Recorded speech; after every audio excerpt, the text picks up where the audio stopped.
अभी की वीडियो में हम लोग देखेंगे कि कस्टमर मैनेजमेंट क्या होती है। हम लोग डिस्कस करेंगे कि कस्टमर होते क्या हैं, कस्टमर का रिकॉर्ड हम लोग कैसे रखते हैं अपने पास, इंफॉर्मेशन जो कस्टमर के रिकॉर्ड की होती है वो कहाँ पे होती है, एक न्यू कस्टमर हम लोग कहाँ क्रिएट करेंगे, और कस्टमर जो होते हैं उन्हें हम इन्वाइसेस के अंदर कैसे यूज़ करेंगे।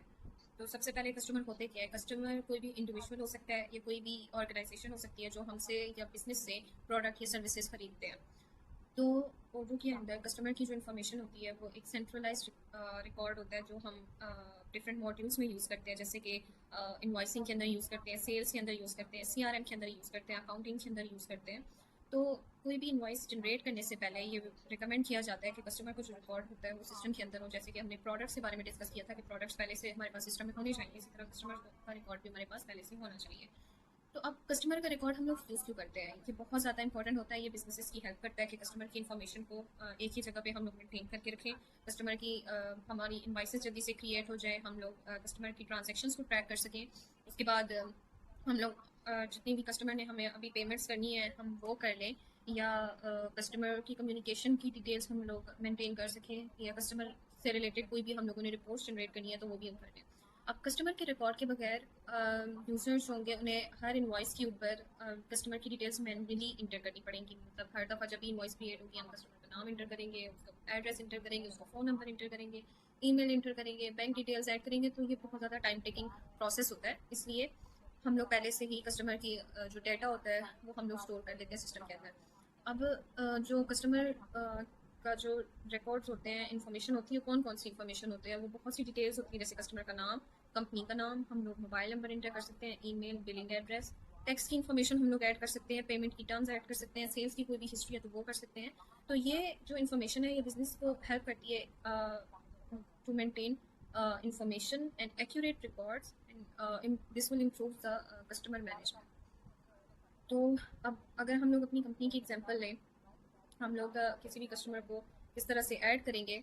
पहले हम लोग कस्टमर्स में जाएंगे, यहाँ पे कस्टमर्स पे क्लिक करेंगे, यहाँ पे हमारे पास डिफरेंट कस्टमर्स हमें शो हो जाएंगे जो ऑलरेडी हमारे सिस्टम से अंदर कन्फिगर हुए हुए हैं। यहाँ पे हम न्यू के ऊपर क्लिक करेंगे तो यहाँ हम कस्टमर की डिटेल ऐड कर सकते हैं। यहाँ पे हम किसी कंपनी का नाम भी इंटर कर सकते हैं या किसी पर्सन का भी कर सकते हैं। यहाँ पे फॉर एग्जाम्पल हम लिखते हैं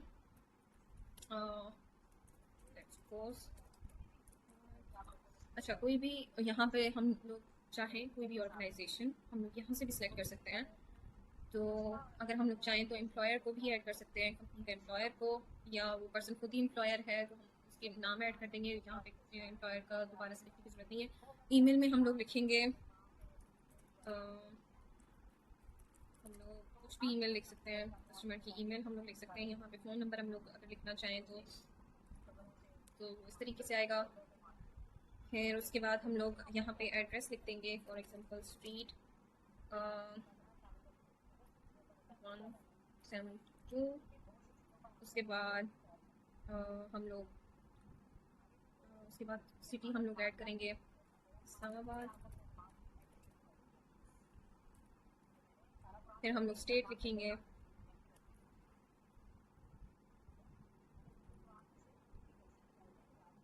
यहाँ पे हम लोग सिप कोड ऐड कर सकते हैं। हम यहाँ पे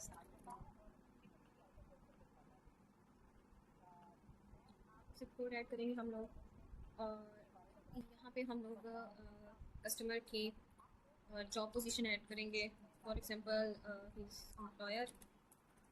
तो यहाँ पे हम वो यहाँ पे वेबसाइट का लिंक ऐड कर देंगे, यहाँ पे हमने कोई भी टैग्स ऐड करने हैं तो वो कर देंगे। फिर उसके बाद हम लोग सेल्स एंड परचेज में जाएंगे, यहाँ पे हम सेल्स पर्सन ऐड कर सकते हैं।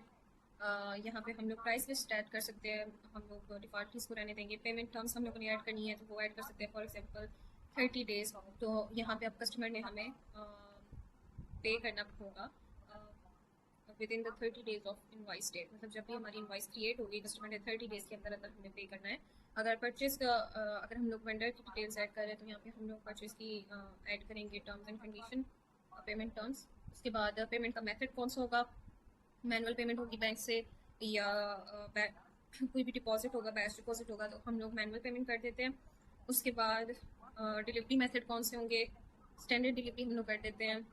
इनको टर्म्स ये जो हमारे होते हैं इंटरनेशनल क्लाइंट्स होते हैं उनके लिए हम लोग यूज़ करते हैं, इंटरनेशनल कस्टमर के लिए फिजिकल पोजीशन हम लोगों ने अगर ऐड करनी है वो भी कर सकते हैं। तो मोस्टली ये जो डिटेल्स होती हैं ये इंटरनेशनल क्लाइंट्स के लिए होती हैं। फिर हम लोग अकाउंटिंग में जाएंगे, यहाँ पे बैंक अकाउंट अगर हम लोगों ने कस्टमर का क्रिएट करना है, कस्टमर हमें यहाँ पे अकाउंट नंबर बताएंगे, हम वो ऐड कर देंगे। फिर हम लोग कोई भी इस तरह ऐड कर देते हैं। फिर क्लियरेंस नंबर यहाँ पे हम लोग ऐड करेंगे। तो कस्टमर जैसे जैसे हमें डिटेल्स देंगे, यहाँ पे ट्रस्ट बैंक अकाउंट पे हम लोग अगर इंटर करेंगे तो कस्टमर पेमेंट कर सकते हैं। ये हम लोग अगर यहाँ पे कोई भी इंटरनल नोट्स हमने ऐड करने वो कर देंगे। बैंक इन्फॉर्मेशन में जाके हम लोग बैंक का नाम लिख देंगे। फॉर एग्जांपल यहाँ पे हम लिख देते हैं निज़ाम बैंक। बैंक का एड्रेस हम लोग लिख सकते हैं, स्ट्रीट 18, सिटी इस्लामाबाद, स्टेट हम लोग लिख सकते हैं, जिप कोड इंटर करते हैं। फिर उसके बाद सेव कर देंगे। तो हमारे पास यहाँ पे बैंक अकाउंट डिटेल्स ऐड होगी। तो जब हम इसको सेव कर देंगे तो एक कस्टमर का न्यूली रिकॉर्ड हमारे पास क्रिएट हो जाएगा। उसके बाद हम लोग यहाँ पे जब देखेंगे तो हमारे पास यहाँ पे कस्टमर की डिटेल्स ऐड नहीं होंगी।